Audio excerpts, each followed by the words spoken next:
오늘의 주요 뉴스입니다. 코로나19 신규 환자는 24,751명으로 5주 연속 2만 명대 수준을 이어가고 있습니다. 위중증 환자는 233명으로 열흘째 200명대를 유지하고 있고 사망자는 30명 발생했습니다. 확진자 한 사람이 몇 명을 감염시키는지 보여주는 감염 재생산 지수가 1.09로 9주 만에 1을 넘었습니다. 이 지수가 1을 넘으면 유행이 확산한다는 의미이고 1 미만이면 유행의 감소세를 보인다는 의미입니다. 정부는 동절기 군부대 재유행에 대비해 15,000명을 격리할 수 있는 확진자 생활관을 확보하고 병상도 88개 마련하기로 했습니다. 또 가을철 단풍 절정기와 축제 성수기를 맞아 17개 시도에 2,500여 명의 방역관리 요원을 운영합니다. 중국이 최근 상하이에 2,700억 원을 투입해 3,000여 개 병상을 갖춘 새 격리시설을 짓기로 했다고 미 블룸버그 통신이 보도했습니다. 중국이 이른바 제로 코로나로 불리는 공세 방역 정책을 지속하겠다는 의지로 풀이됩니다. 최근 보일러 배기관이나 휴대용 난로에서 발생한 일산화탄소 중독으로 숨지는 사고가 잇따르고 있습니다. 전문기관 실험 결과 밀폐 공간에서 난방기를 2시간 사용할 경우 10분에서 15분이면 목숨을 잃을 정도로 일산화탄소 수치가 올라갔습니다.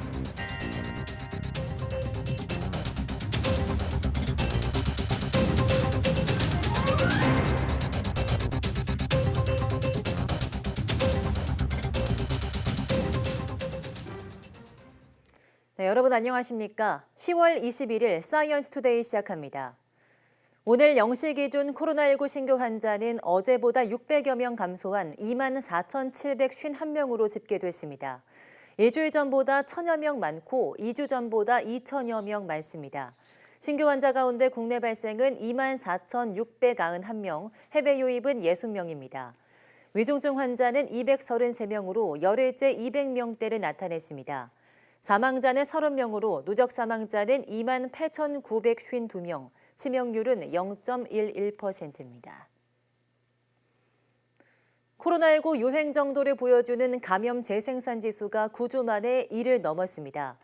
이기일 중대본 제1총괄조정관은 오늘 중대본 회의 모두 발언에서 코로나19 감염 재생산 지수가 1.09로 9주 만에 1을 넘었다고 말했습니다. 이 지수가 1보다 적으면 감소세, 1이 넘으면 확산세를 보이고 있다는 의미입니다. 이 조정관은 또 10월 둘째 주 독감 환자가 외래 환자 1,000명당 6.2명이라며 독감 유행에도 유의해야 한다고 강조했습니다. 특히 6세 이하 독감 환자는 1,000명당 7.2명으로 전체보다 높다며 감염됐을 때 중증화 가능성이 높은 어린이와 고령층은 독감 예방접종에 적극 동참해달라고 당부했습니다. 방역당국이 겨울철 군부대 재유행을 대비해 15,000명 격리가 가능한 확진자 생활관과 군 병원 병상 88개를 확보하기로 했습니다. 이기일 중대본 제1총괄조정관은 오늘 중대본 회의 모두 발언에서 집단 감염 우려가 있거나 사람들이 많이 모이는 시설에 대한 방역 관리에 소홀함이 없도록 하겠다며 이같이 밝혔습니다. 또 지난 8월 16일 재개한 입영 전 PCR 검사와 휴가 장병에 대한 자가 검사 후 복귀를 지속해서 실시한다고 설명했습니다. 가을철 단풍 절정기와 축제 성수기와 관련해서 17개 시도에 2,500여 명의 방역 관리 요원을 투입하고 인천공항 등 8개 공항에 검역 지원 인력 156명을 배치한다고 덧붙였습니다. 코로나19 신규 환자가 매주 2만 명대 수준을 유지하면서 정체 현상을 보이고 있습니다. 정부는 대중교통이나 병원 등 특정 장소에만 마스크 착용을 의무화하는 방안을 적극 검토하기로 했습니다. 최명신 기자입니다. 화요일 3만 명대로 전주 대비 확진자가 2배 늘어나는 더블린 현상까지 보였던 코로나19 신규 환자는 이틀 연속 2만 명대를 유지하며 정체 현상을 보였습니다. 방역당국은 하루 평균 확진자가 당분간 2만 명대에서 등락을 거듭할 것으로 보고 있습니다. 주간 일평균 2만 명대가 아마도 이번 겨울에 가장 바닥이 아니겠느냐라는 생각이 들고요. 앞으로는 조금씩 더 늘어나는 추세로 갈 것이다. 이런 가운데 사실상 마지막 방역 조치인 실내 마스크 착용 의무화를 놓고 정부가 대중교통이나 병원 등 특정 장소에서만 의무화하는 방안을 검토하고 있습니다. 조기현 보건복지부 장관은 국회 국정감사에서 실내 마스크 착용 의무화된 개선이 필요하다는 지적에 적극 검토하겠다고 밝혔습니다. 현재 경제협력개발기구 OECD 국가 가운데 실내 모든 시설에서 마스크 착용을 의무화한 곳은 우리나라뿐입니다. 많은 나라가 의료기관 출입할 때나 대중교통, 그다음에 사회복지시설 등 장소를 구분해서 의무화하고 있는 그 사례를 감안을 해가지고 저희도 적극 검토해 나가도록 하겠습니다. 정부는 12월 재유행 가능성에 대비하면서도 새로운 변이 출현에 촉각을 곤두세우고 있습니다. 코로나19 6차 유행을 주도했던 오미크론 하위 변이 BA.5 비중이 갈수록 줄고 다른 변이들의 비중이 커지고 있기 때문입니다. BA 2.75라든가 BF7 이런 이제 변이가 증가하고 있는데 이 상황과 관련해서 국내 상황에 대해서도 저희가 이제 주의 깊게 그 관찰을 할 필요가 있다라고 보고 있습니다. 정부는 특히 BF7 변이의 경우 BA.5에 비해 확산 속도가 18% 정도 빠른 데다 유럽과 미국 등 67개 국가에서 14,000여 건이나 확인돼 모니터링을 강화하고 있다고 설명했습니다. YTN 최명신입니다. 중국이 최근 상하이에 2,700억 원을 투입해 코로나19 격리시설을 새로 짓기로 하면서 이른바 봉쇄식 방역이 계속될 거란 전망이 나오고 있습니다. 미국 블룸버그 통신은 3,250개 병상을 갖춘 새 격리시설이 상하이 푸싱섬에 건설될 것이라며 이같이 보도했습니다. 블룸버그는 중국 당국이 막대한 비용을 들여 상하이에 새 격리시설을 짓는다는 것은 이른바 제로 코로나로 불리는 봉쇄식 방역 정책을 지속하겠다는 의지의 표현이라고 해석했습니다. 상하이시는 앞서 지난 3월 말부터 2달 정도 도시를 봉쇄하는 고강도 방역 조치로 방역에 성공했지만 최근 확진자가 다시 늘어나고 있습니다. 진드기 매개 감염병인 쯔쯔가무시증 환자가 10월 들어 빠르게 늘고 있습니다. 질병관리청은 이달 9일부터 15일 일주일 동안 쯔쯔가무시증 환자가 직전 주보다 2.7배 증가한 117명으로 집계됐다고 밝혔습니다. 쯔쯔가무시증은 털 진드기 유충이 옮기는 급성 발열성 질환으로 진드기 매개 감염병 중 환자가 가장 많이 발생하는 제3급 법정 감염병입니다. 통상 털 진드기 유충이 왕성하게 활동하기 시작하는 9월 이후 조금씩 환자가 증가해 10월과 11월에 연간 전체 환자의 70%가 집중됩니다. 방역당국은 진드기에 물리지 않는 것이 가장 좋은 예방책이라며 단풍철 야외 활동이나 농작업을 할 때 특히 주의해야 한다고 당부했습니다. 쯔쯔가무시균에 감염된 털 진드기 유충에 물리면 잠복기 1주에서 3주 이내에 고열과 오한, 근육통, 발진 등의 증상과 함께 물린 부위에 검은 딱지가 생기기 때문에 이런 증상이 있다면 곧바로 의료기관에 방문해 진료를 받아야 합니다. 고병환성 조류 인플루엔자 중앙사고수습본부는 최근 인천 옹진군 백령도와 충북 충주 영덕천, 경남 김해 사촌천의 야생 조류를 검사한 결과 H5형 조류 인플루엔자 항원이 발견됐다고 밝혔습니다. 고병환성 여부가 확인되기까지는 3일에서 5일이 걸릴 것으로 보입니다. 중수부는 올해 유럽과 미국에서 고병환성 조류 인플루엔자 발생이 급증했고 겨울 철새가 국내에 본격적으로 건너오기 시작했다며 방역수칙 준수와 즉각적인 신고를 당부했습니다. 조류 인플루엔자 확산으로 지난 12일 위기경보 단계가 심각으로 격상된 가운데 최근에는 경북 예천군 종오리 농장에서 올가을 첫 가금농장 고병환성 조류 인플루엔자 발생 사례가 나왔습니다.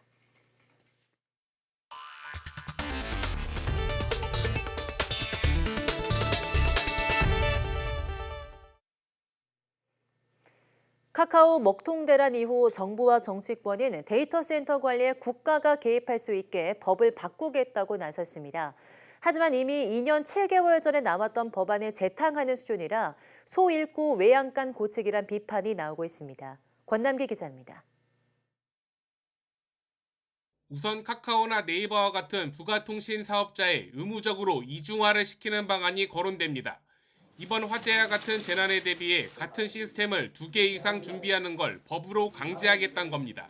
올 연말 이전에라도 할 수 있으면 여야가 협의를 해서 우선적 법안으로 검토하도록 그렇게 하겠습니다. 해당 법이 통과되면 데이터 센터 안전관리에 정부가 관여하고 과징금까지 부과할 수 있게 됩니다. 정부와 여야 모두 적극적이라 법 통과 가능성이 크지만 업계는 반발합니다. 2년 전 비슷한 법이 나왔을 때 네이버와 카카오, 쿠팡 등의 회원인 인터넷 기업협회는 지나친 규제라며 반대한 바 있습니다. 카카오톡은 이제 국민 대다수가 쓰기 때문에 공공성을 띠는 서비스가 됐습니다. 대통령의 독과점 대응 발언으로 수면 위에 떠오른 온라인 플랫폼 공정화법, 이른바 온플법은 조금 더 셈법이 복잡합니다. 온라인 플랫폼 기업이 입점업체에 갑질하는 걸 막겠다는 게 주요 내용인데 자유를 내세운 정부와 추진 의지를 밝힌 야당의 온도차가 여전합니다. 업계는 플랫폼 기업이 갑의 위치에 있는 게 증명된 적이 없다며 거세게 반대하고 있습니다. 갈수록 온라인 플랫폼의 위상이나 위력이 더 커질 것으로 예상되기 때문에 네. 이 부분에 대해서는 적절한 제도적 규율이 되지 않고서는 다만 이 같은 법안이나 논의는 이미 다 나왔던 것들이란 점에서 소잃고 외양간 고치기란 비판이 나옵니다. 특히 데이터 센터 관리에 국가가 개입하는 법 개정안은 2년 7개월 전에 발의됐지만 당시 여야 모두 반대하며 폐기됐습니다. YTN 권남기입니다. 네, 가을 단풍철 야외 캠핑이나 차박을 즐기는 분이 많죠. 날이 쌀쌀해지면서 난방기구를 꺼내는 일도 잦은데요. 가장 위험한 게 바로 일산화탄소입니다. 얼마나 위험한지 지환 기자가 보도합니다. 일산화탄소는 침묵의 살인자라 불립니다. 보이지 않고 냄새도 없습니다. 이달 초 전북 무주 일가족 5명 사망사고, 올해 초 연이어 발생한 선거 유세 버스 사망사고, 모두 보일러 배기관과 차량 발전기에서 발생한 일산화탄소가 원인이었습니다. 차량 내부 일산화탄소 농도 변화를 측정해봤습니다. 문을 닫고 휴대용 난로를 장시간 사용하자 수치가 점점 오릅니다. 텐트에서 사용하는 난방기는 더 위험합니다. 요즘 같은 날씨 캠핑장에서 텐트를 치고 밤을 보냅니다. 새벽녘 날이 추워지니까 이렇게 난방기를 켜고 들어오는 우풍을 막기 위해서 텐트 문도 잠가야겠죠. 2시간 후 일산화탄소 수치는 5,000ppm을 넘었습니다. 두통 메스꺼움을 넘어 건강한 사람도 10분, 15분이면 목숨을 잃을 수 있습니다. 우리가 호흡기를 통해 호흡을 하게 되면 신체 혈액 속에 산소 결핍 현상이 일어나서 어지럼증, 구토 등이 일어나고 심한 경우에는 실신이나 사망에 이렇게 이르게 됩니다. 최근 5년 일산화탄소 중독 사고로 목숨을 잃거나 다친 사람은 80명이 넘습니다.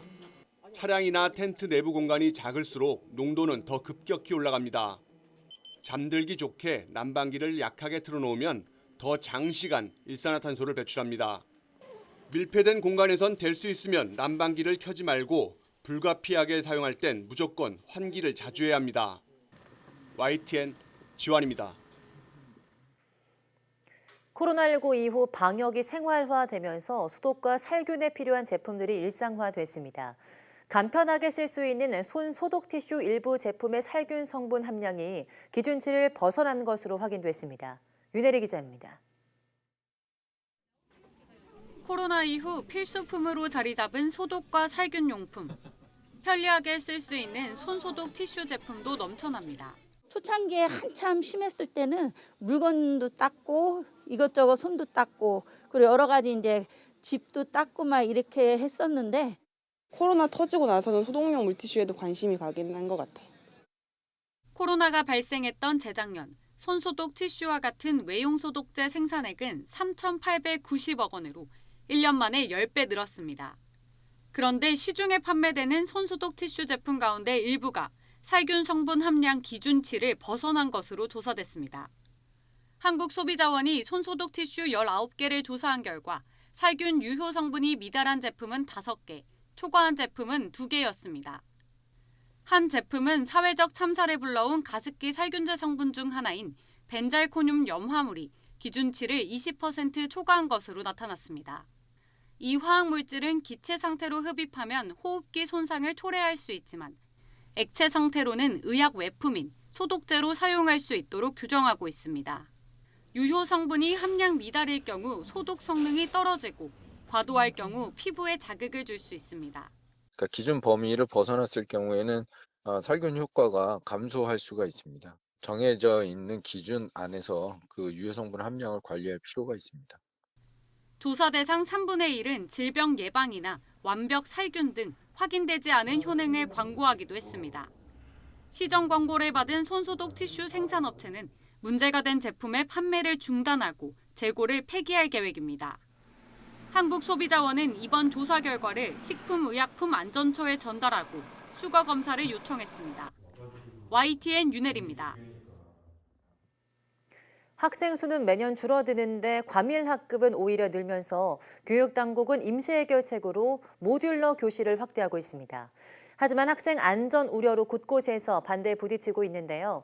실제 조사해보니 모듈러 교실 10곳 중 7곳은 스프링클러도 설치되지 않은 것으로 드러났습니다. 김현아 기자가 보도합니다. 대전 용산초 집단 등교 거부 사태가 일주일 가까이 이어지고 있습니다. 정원이 400명인 학교에 학생 1,200명을 배정하고는 조립식 건물인 모듈러 교실에서 수업을 받게 하자 학부모들이 반발한 겁니다. 저희는 3개층이고요. 3개층이면 통로 하나로다가 애들이 250명이 나와야 돼요. 불나면. 위로는 아예 올라가지도 못하고요. 학부모들의 우려는 기우가 아니었습니다. 전국에 설치된 모듈러 교실 119곳 가운데 화재 초기 진화에 필수인 스프링클러 설치 교실이 단 32곳에 그쳤습니다. 지역 교육청별로 편차도 컸는데 서울과 부산, 대전은 스프링클러가 잘 돼 있었지만 모듈러 교실이 가장 많은 경기도는 29곳 중 단 2곳에만 설치됐고 대구와 충북, 충남, 경북 등도 설치율이 현저히 낮았습니다. 화재 시 바로 대피하기 어려운 2층 이상 교실도 3분의 2는 스프링클러가 없었습니다.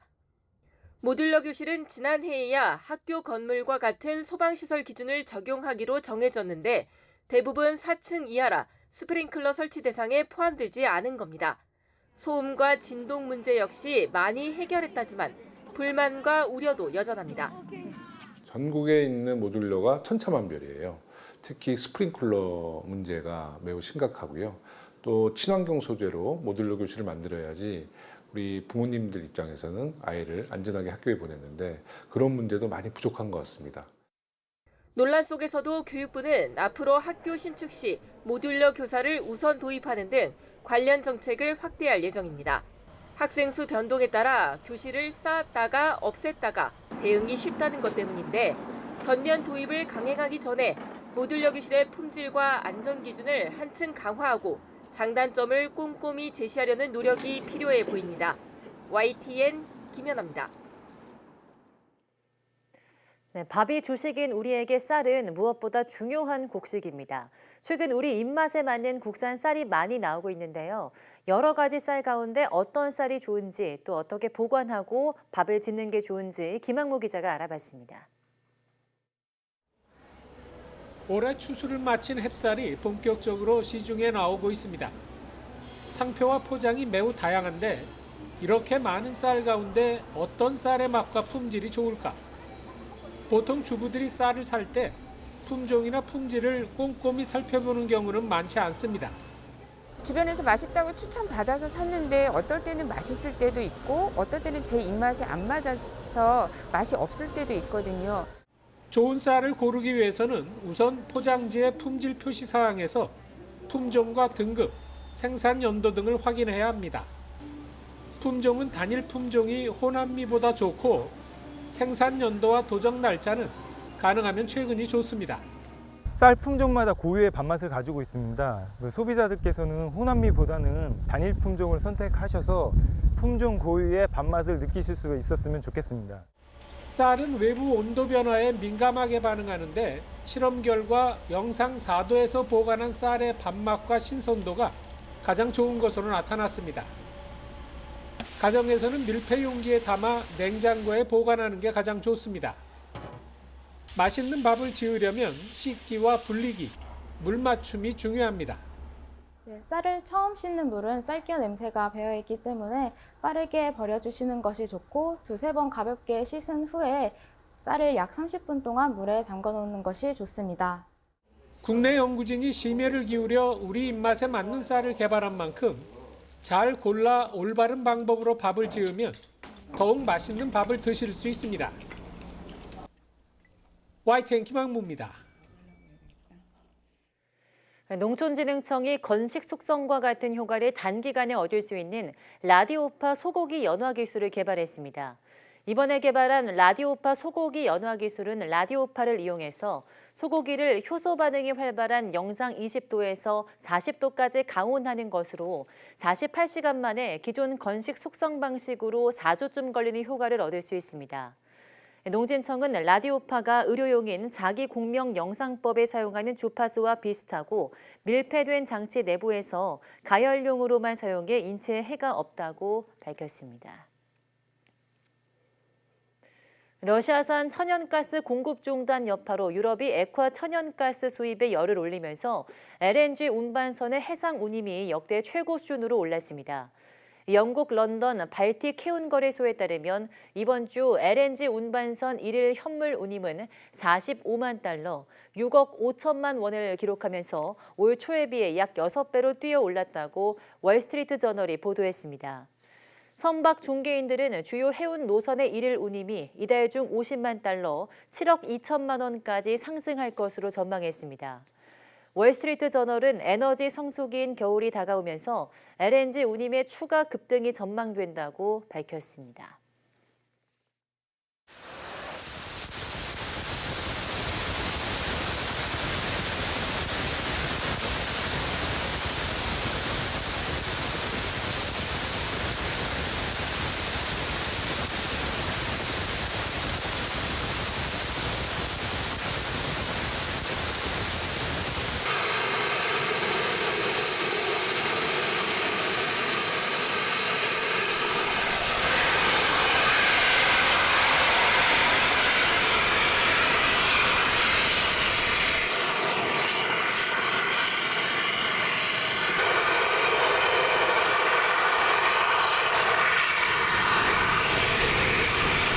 Yes, I've been involved with the JetSuit program for about a year or so now. It's been going really well. We've had probably about 8-9 days worth of training to get to a point now where we're in a position to actually reach a casualty on a mountainside in Cumbria is really exciting.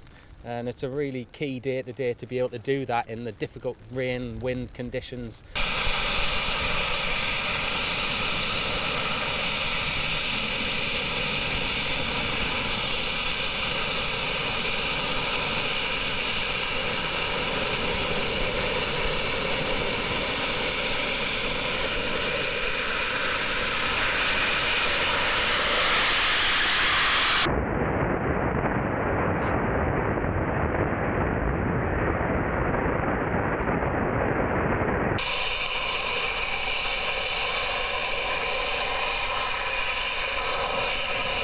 So what we've really learned as really a JetSuit company is that paramedic response is all about getting to the side of that critical care patient super fast. A bit like a paramedic on a motorbike, you're not taking them to hospital, you're getting alongside them to sort out blood loss, a breathing problem.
네, 스프레이 페인트를 이용해서 벽에 낙서처럼 그린 그림을 그라피티라고 하는데요. 이런 그라피티가 도시 문제에서 예술로 인정받기까지는 바로 미국의 검은 피카소, 장미셸 바스키아의 공이 컸다고 합니다. 오늘 오후 사이언스 투데이 사이언스 인 아트에서는 거리의 천재 예술가 장미셸 바스키아에 대해서 이야기 나눠보겠습니다. 많은 시청 바랍니다. 함께해 주신 여러분 고맙습니다.